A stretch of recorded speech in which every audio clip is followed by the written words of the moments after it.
Guys, tingnan nyo. Nagluluto ako ng pumpkin tempura. Ayan. Ayan, nakita nyo? Sarap. Hindi lang hipon ang pwedeng gawing tempura. At ganito po yan. Pagkabalat ay gumawa ng dip. Ayan. So, yan po ay all-purpose flour, egg, and konting salt and sugar at multi-purpose baking powder. Ayan. Nilagyan ko rin po yan ng egg ha, isang piraso. Guys, napakasarap. Promise. So, ayan, kunin na natin ito. Diba? Merienda.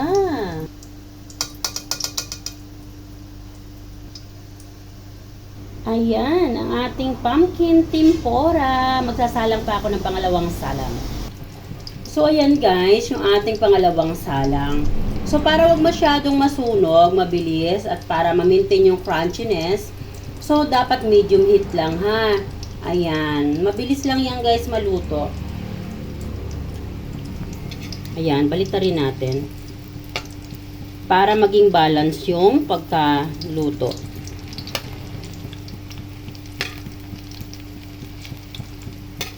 Ang sarap guys, promise.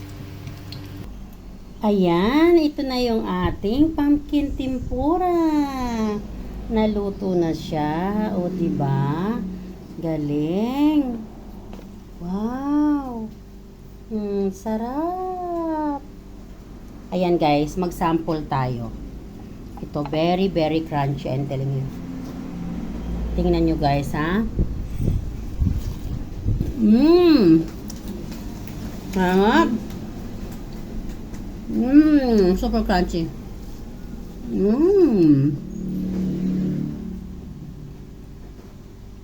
Ayan guys. Try nyo rin guys. Pumpkin tempura. Sobrang sarap. Guys, comment down below for the procedures and ingredients.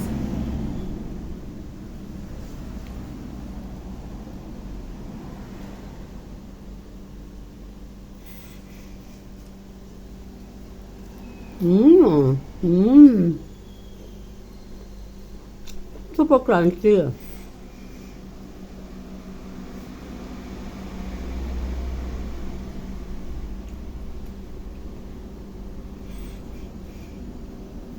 Sarap.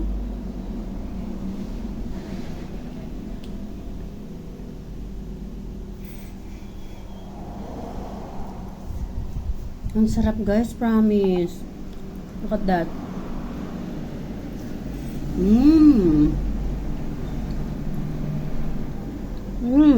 Sarap.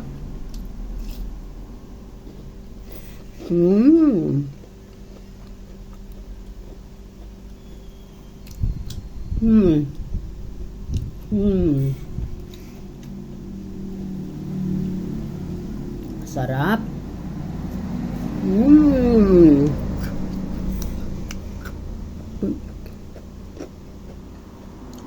Sobrang sarap guys. Yung mga ingredients natin nag-blend all together. Hindi yung lasa ng pumpkin. Grabe, sarap. May bago na naman tayong natutunan. Ang ating pumpkin tempura. Di ba? Pag tayo ay madiskarte sa kusina, lagi na tayo may pang merienda. Sobrang sarap nito guys, promise. Ayan, try nyo rin. Ayan. So, na-mention ko na earlier yung mga ingredients na inilagay ko.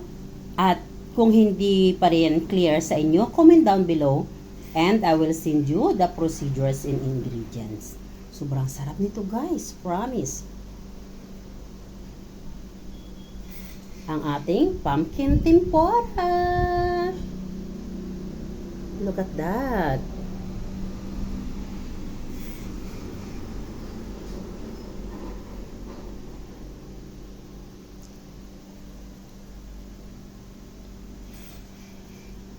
Sarap.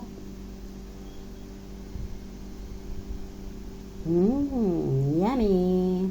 So, may instant merienda na tayo. Don't forget to subscribe my YouTube channel. And also, don't forget to follow my reels in my Facebook. Ilalagay ko po ang link sa ating comment section.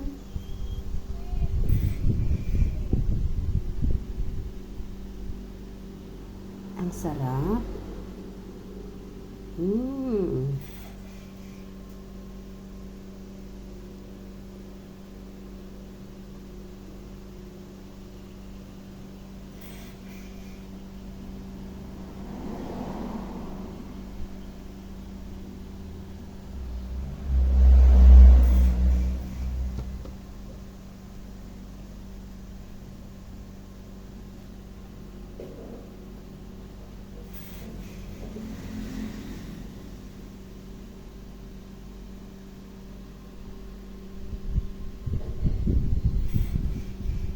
Thanks for watching. I love you all, guys. God bless.